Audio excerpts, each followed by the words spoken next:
एक दिन एक सिख संत की सभा में एक साधु आए। संत उस समय गुरबाणी सुना रहे थे।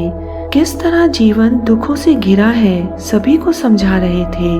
सभा खत्म हुई तो साधु उनके पास आए और उन्होंने संत से कहा, गुरु नानक देव जी ने जो शब्द कहे हैं, नानक दुखिया सब संसार, ये अति उपमा अलंकार है। जैसे कि हम कह देते हैं कि तुम्हारे दांत इतने चमक रहे हैं जैसे मोती चमक रहे हो।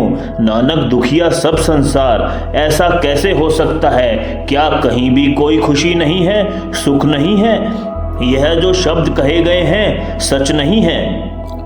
नानक दुखिया सब संसार, हे महापुरुष, आप बड़े चिंतक हैं और ज्ञानी हैं। तभी तो हम कह रहे हैं जो नानक ने बात कही है वह गलत है, और जो आपने 2 घंटे का अपना आज सत्संग सुनाया है वह निरर्थक है, उसका कोई अर्थ नहीं है।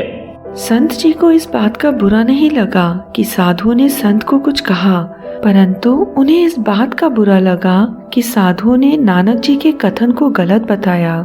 मैं तो अभी भी इस बात को कहता हूँ, जो शब्द उन्होंने कहे हैं वह अति उपमा अलंकार नहीं है। जो भी उन्होंने कहा है वह संपूर्ण सत्य है। अति उपमा अलंकार तो कल्पना होती है।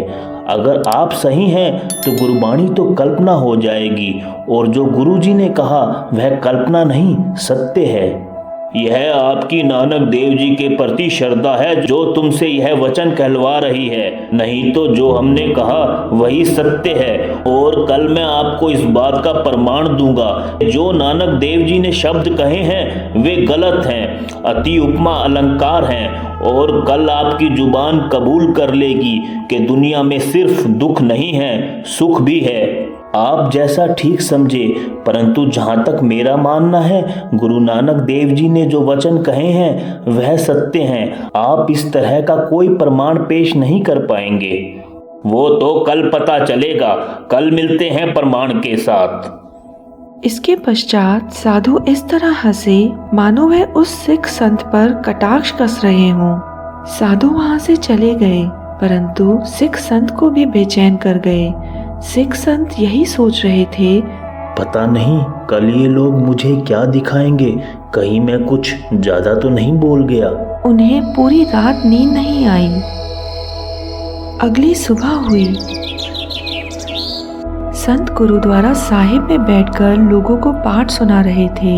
1 घंटा बीत गया, परंतु पाठ सुनाते सुनाते भी संत जी का मन इसी विषय पर सोच रहा था कि पता नहीं आज क्या होगा। तभी संत को साधु आते दिखाई दिए और उनके हाथों में एक गुलाब के फूल का गुलदस्ता था। गुलाब का गुलदस्ता साधु के हाथों में देख संत ने सोचा, साधु श्री गुरु ग्रंथ साहिब जी के लिए श्रद्धा तो पूरी रखते हैं, जो अमृत वेले के समय श्री गुरु ग्रंथ साहिब जी के लिए सुंदर गुलाब का गुलदस्ता लाए हैं। उन्होंने श्री गुरु ग्रंथ साहिब के सामने माथा जरूर झुकाया, परंतु वो गुलाब का गुलदस्ता उन्हें भेंट नहीं किया। उन्हें अपने हाथों में रखा और बैठ भी बिल्कुल कोने में गए। कथा की समाप्ति के बाद साधु ने संत से कहा, ज्ञानी जी, ये जो मेरे हाथों में गुलाब के फूलों का गुलदस्ता है, क्या वह तुम्हें दिखाई दे रहा है? प्रभु की बख्शीश है कि आंखों में रोशनी है। हाँ, मुझे दिखाई देते हैं। अगर तुम्हें ये फूल दिखाई देते हैं तो इन फूलों का हंसना भी दिखाई दे रहा होगा, इनकी मुस्कुराहट भी दिखाई दे रही होगी, और इनका सपना भी दिखाई दे रहा होगा। बिल्कुल सही कहा, ये हंसते हुए प्रतीत हो रहे हैं। तो इतने हास्य के होते हुए, इतनी खुशी के होते हुए, इतने स्वपन के होते हुए, क्या यह कहना सही लगता है कि नानक दुखिया सब संसार? जब ऐसी चीज सामने है तो क्या यह कहना सही है? इसलिए ही मैंने कहा था कि यह अति उपमा अलंकार है, और यह हर किसी स्थान पर सही नहीं बैठ सकता।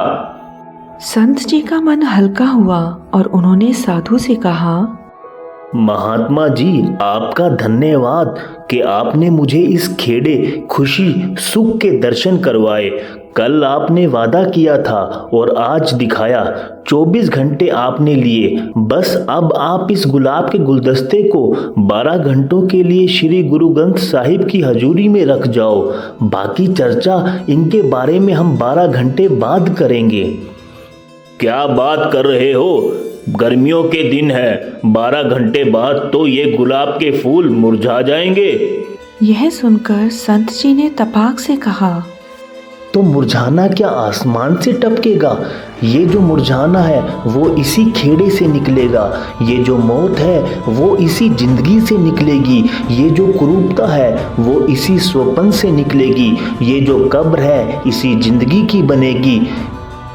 यह सुनते ही साधु के मुंह से आह निकल गई और संत के मन को यह शांति मिली कि मेरी भक्ति आज पूरी हो गई।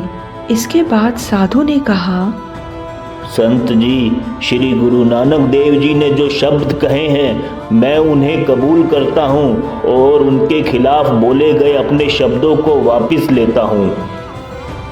नानक दुखिया सब संसार। मूर्ख का दुखी होना कुदरती है, परंतु समझदार भी दुखी है। गरीब का दुखी होना कुदरती है, परंतु धनवान भी दुखी है। चिंतक लोग कहते हैं निर्धन देश इतने दुखी नहीं हैं जितने धनवान दुखी हैं। इसलिए निर्धन इतना दुखी नहीं जितना धनवान दुखी है, और मूर्ख इतना दुखी नहीं जितना सियाना दुखी है, क्योंकि मूर्खता करने वाले मूर्ख को एहसास नहीं होता कि उसने क्या मूर्खता की है, और सियाना अपनी गलती भाप जाता है और इस कारण अपनी गलती पर दुखी होता है। कमजोर भी दुखी है और ताकतवर भी दुखी है। निर्बल भी दुखी है और बलवान भी दुखी है। कुरूप भी दुखी है और सुंदर भी दुखी है। छोटा भी दुखी है और बड़ा भी दुखी है। यह इसलिए हो रहा है क्योंकि इंसान संतुष्ट नहीं है। गरीब अमीर होना चाहता है और अमीर होना चाहता है। दुर्बल ताकतवर होना चाहता है और ताकतवर होना चाहता है। कुरूप सुंदर दिखना चाहता है और सुंदर और अधिक सुंदर दिखना चाहता है। इसलिए बाबा नानक कहते हैं, नानक दुखिया सब संसार। आप इस विषय पर क्या सोचते हैं? कमेंट बॉक्स में ज़रूर लिखें। सतनाम श्री वाहिगुरु।